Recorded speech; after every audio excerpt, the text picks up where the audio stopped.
Okay, so today we're looking at something a little different. Um, Psychic love readings. Ooh, interesting. Yeah, Okay. we found this article about the top 5 benefits, that they supposedly offer. Right. And I gotta say, even if you're a skeptic like me, Mm-hmm. some of the points that they made were actually pretty intriguing. I can imagine. So they framed these readings as like a way to map out your emotional landscape. Ah.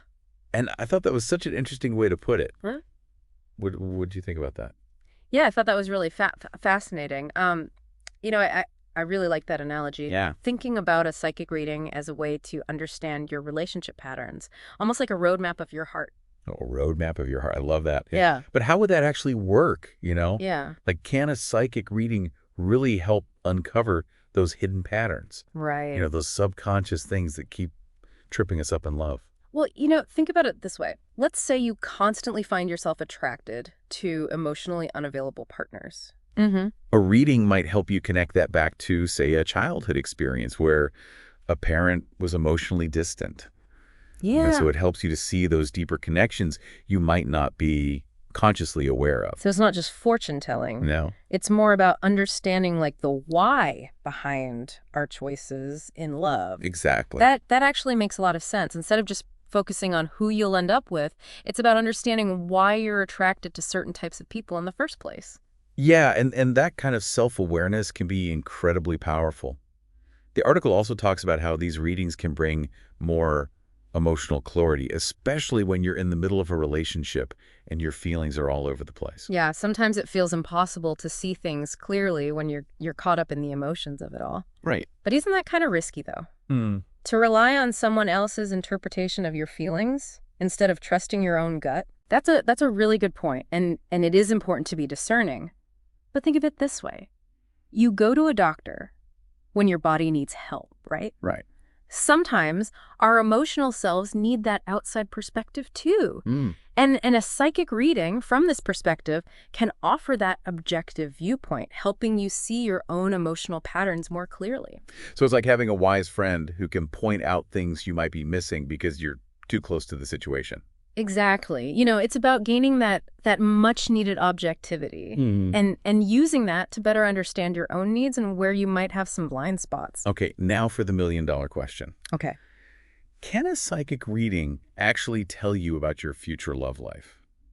I mean, can they predict if you'll end up with your current partner or give you hints about who you're destined to be with? Well, it's not like they're going to hand you a photo of your soulmate. Right. But what they can do is offer insights into potential challenges and opportunities that may come up.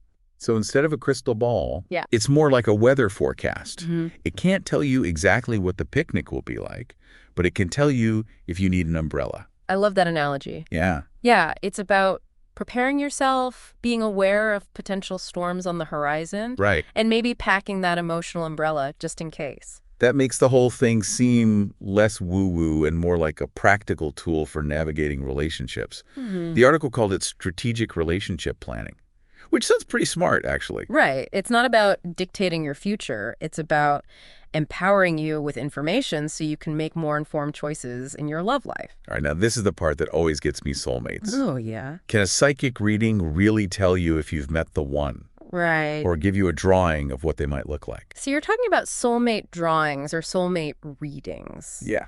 And it's not as straightforward as it might seem. Even within spiritual communities, there's a lot of debate about what a soulmate actually is. I guess it's not a one-size-fits-all kind of thing? Definitely not.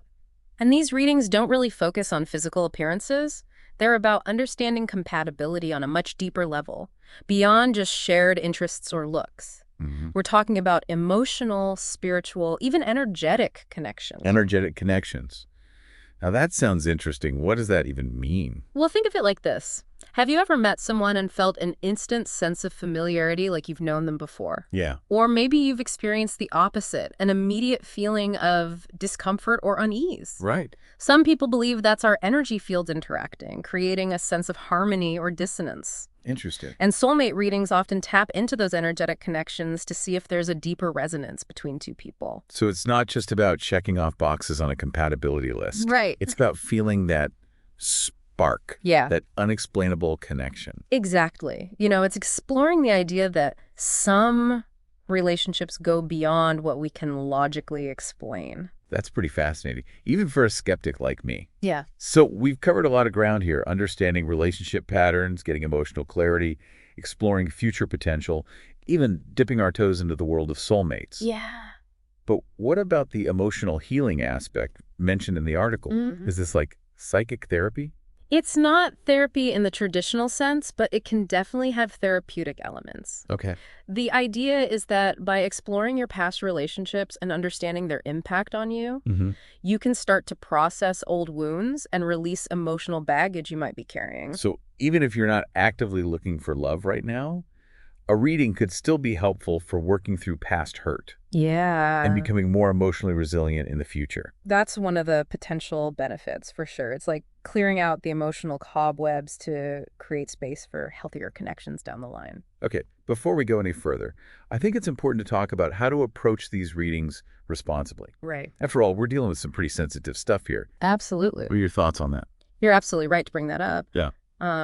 We've been talking about all these potential benefits, Yeah. but it's crucial to be discerning and approach psychic readings with a healthy dose of caution.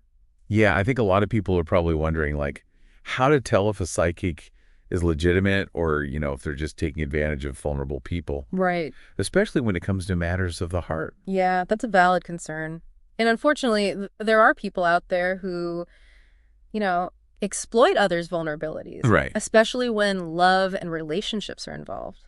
So how can you tell if a psychic is the real deal or if they're just trying to sell you a fantasy? What are some red flags to look out for? Well, one of the biggest red flags is if a psychic makes grandiose promises or guarantees, Yeah. like, I can bring back your ex in 24 hours, or I can tell you exactly who you'll marry. Yeah, that definitely sets off alarm bells for me. It's like, if it sounds too good to be true, it probably is. Right.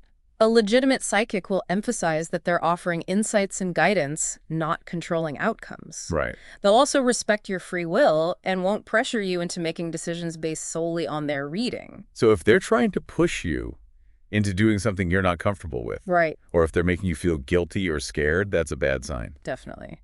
And be wary of psychics who constantly try to upsell you on additional services or products, like, you need this special crystal to remove a curse, or I need to perform an expensive ritual to cleanse your aura. That sounds like a slippery slope to me. How do you know if they're genuinely trying to help or just trying to line their pockets? A reputable psychic will be upfront about their fees and won't try to nickel and dime you. Mhm. They'll also be transparent about their methods and what they can realistically offer. What about qualifications? Are there any official certifications or licenses for psychics? Right. Seems like anyone could just hang up a shingle and call themselves a psychic. Unfortunately, there's no universally recognized governing body or licensing system for psychic practitioners. Oh, wow. It's more of a self-regulated field, which can make it tricky to vet someone's credentials. So how do you find a reputable psychic? It all seems a bit overwhelming. Word-of-mouth referrals can be really helpful. Ask friends or family if they've had any positive experiences with psychics. Okay. You can also check online reviews and testimonials from previous clients to get a sense of their reputation. So it's kind of like finding a good doctor or therapist. You ask around, do your research, Yeah. trust your gut feeling. Exactly. And don't be afraid to ask the psychic about their experience, their approach, and their ethical guidelines. A reputable psychic will be happy to answer your questions and address any concerns you might have. Okay, so let's say you've found a psychic you feel good about. What are some tips for getting the most out of a reading? Oh, that's a great question. First and foremost, go in with an open mind, but also a healthy dose of skepticism. Be willing to hear what the psychic has to say, but don't check your critical thinking at the door. Right. It's about finding a balance between being receptive and maintaining your own discernment. So don't just blindly accept everything they say as absolute. Right. It's a two-way street. You're bringing your own experiences, insights, and intuition to the table. It's a collaboration, not a dictation. It's like having a conversation with a wise friend, not just passively receiving information. Exactly. And it can be helpful to come prepared with specific questions. What are you hoping to gain clarity on? What areas of your love life are you most curious about? The more focused you are, the more productive the reading is likely to be. So don't just show up and say, tell me about my love life. Right. The more specific you can be, the better. Yeah. It's like going to a doctor and saying, I don't feel well, versus saying, I have this sharp pain in my lower abdomen. The more information you provide, the better equipped they are to help you. That makes perfect sense. And don't be afraid to take notes during the reading. It can be hard to remember everything afterward, especially if it's emotionally charged. Yeah. Some psychics even encourage clients to record the session so they can listen back later and really absorb the information. These are great tips. Huh. But what about the people listening who might be thinking, this all sounds interesting, but I'm just not into the whole psychic thing? I totally understand that perspective. Not everyone is drawn to the metaphysical, and that's perfectly okay. But here's the thing. You don't have to believe in psychic abilities to benefit from some of the principles we've been discussing. Like what? Well, a lot of what we've talked about boils down to self-reflection, understanding your patterns, and being more mindful in your relationships. You can cultivate those skills without consulting a psychic. So you're saying there are other ways to achieve those same goals of self-awareness and emotional growth? Absolutely. You can journal, meditate, talk to trusted friends, or seek guidance from a therapist or counselor. All of these practices can help you gain a deeper understanding of yourself and your relationship patterns. It's not an either-or situation. It's about finding the tools and approaches that resonate with you and help you grow. Exactly.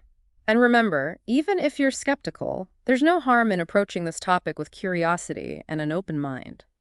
You might be surprised by what you discover about yourself and your love life. This has been such a fascinating deep dive. We've learned about the potential benefits of psychic love readings, how to approach them responsibly, and even how to apply some of these principles to our own lives, whether we believe in psychics or not. It's been a pleasure exploring these intriguing topics with you. Now, before we wrap up this deep dive into psychic love readings, we want to leave you with a final thought, something to ponder as you continue your own journey in love and life. Instead of asking, will I find love? Maybe the real question is, what can I learn about myself and my patterns that will lead me to healthier, more fulfilling relationships? That's a really powerful question to consider. It shifts the focus from external validation to internal growth, doesn't it? Absolutely. And it brings up another important point we haven't touched on yet, the ethical considerations surrounding psychic readings. Oh, that's a great point. Hey. We've talked about how to find a reputable psychic and how to approach readings responsibly. But what about the ethical responsibilities of the psychics themselves? Like, where do you draw the line between offering guidance and potentially influencing someone's life in a way that might not be in their best interest? You've hit on a really crucial aspect of ethical psychic practice. You know, a responsible psychic understands that their role is to empower, not to control or manipulate. Right. They offer insights and perspectives, but ultimately it's up to the individual to make their own choices. So it's not about saying you're destined to be with this person no matter what, or if you don't do this, you'll be cursed in love forever. Exactly. Those kinds of pronouncements are not only ethically questionable, but also incredibly disempowering. True empowerment comes from understanding yourself better, recognizing your own agency, and making choices that are aligned with your values and goals. So a good psychic is more like a guide on your journey, not someone who dictates the path you should take. Precisely. They might point out potential pitfalls or opportunities along the way, but they shouldn't try to force you in any particular direction. What about situations where someone's going through a really tough time, like a painful breakup or a period of feeling lost and vulnerable? Isn't there a risk that they might become overly reliant on a psychic's advice during those times? There's always that risk, especially when someone is in a vulnerable state. That's why it's even more crucial for psychics to be mindful of their clients' emotional well-being and to set healthy boundaries. So it's not just about telling people what they want to hear. Right. It's about providing honest guidance, even if it's not always easy to hear. Exactly. A responsible psychic will encourage their clients to develop their own inner compass and to use the reading as a tool for growth, not as a crutch to avoid difficult decisions or emotions. That makes a lot of sense. It's about finding a balance between seeking guidance and maintaining your own sense of agency and personal responsibility. Absolutely. It's about integrating the insights from the reading with your own wisdom and intuition, creating a more holistic approach to navigating your love life. This whole conversation has really made me think about how we approach decision-making in love, whether we consult a psychic or not. It's so easy to get caught up in wanting to know the future, to have that sense of certainty. It's a natural human desire, especially when it comes to something as emotionally charged as love.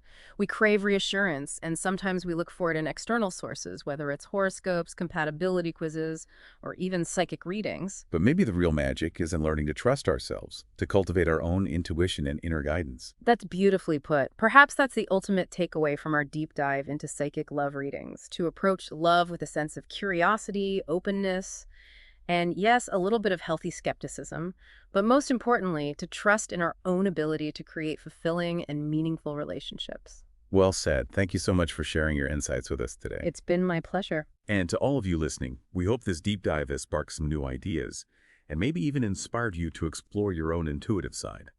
Until next time, stay curious and open-hearted.